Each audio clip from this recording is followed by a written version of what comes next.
Get your Bible, your holy Bible. Sit and let God talk to you a spell.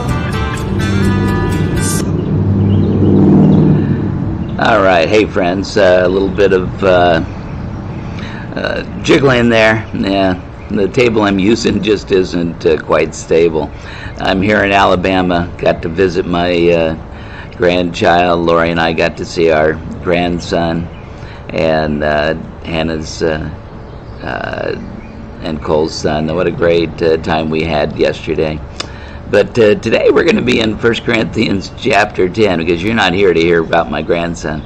And one of the things that chapter 10 talks about is how we can learn from others' mistakes. And boy, that's something that we can all do, can't we? Even child rearing. How many times have we, when we were raising our children, kind of made those mistakes that we thought, man, if I'd only knew, why didn't somebody tell me, right? Well, in 1 Corinthians chapter 10, Paul shares with the church about Israel and how they sinned, how they failed, how they walked in unbelief, and the consequences of that. And he was warning the church at Corinth, not to, get on their high horse and think that they were above failing in walking in faith. And so he reminds them, he says these words. Let me read it. He says, watch out there, that table again. All right.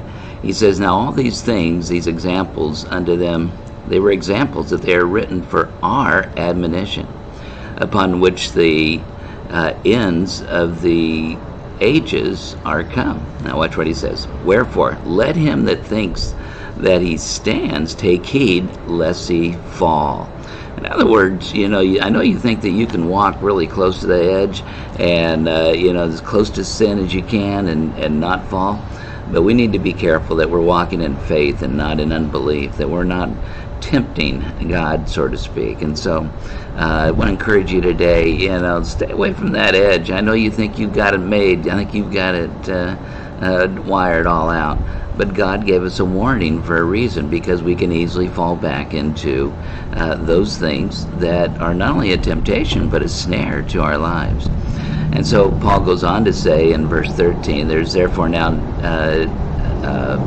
no temptation overtaken you, but such is common to man. But God is able. God is able.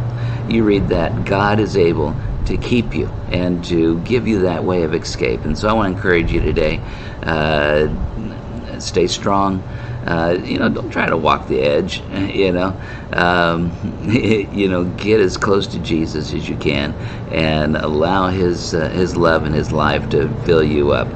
Well, before I hit this table again and it begins to wobble, I'm going to say goodbye. But read 1 Corinthians chapter 10 today and be encouraged, be strengthened. God loves you, and you are more than a conqueror through Jesus Christ. Walk with Him. God bless you.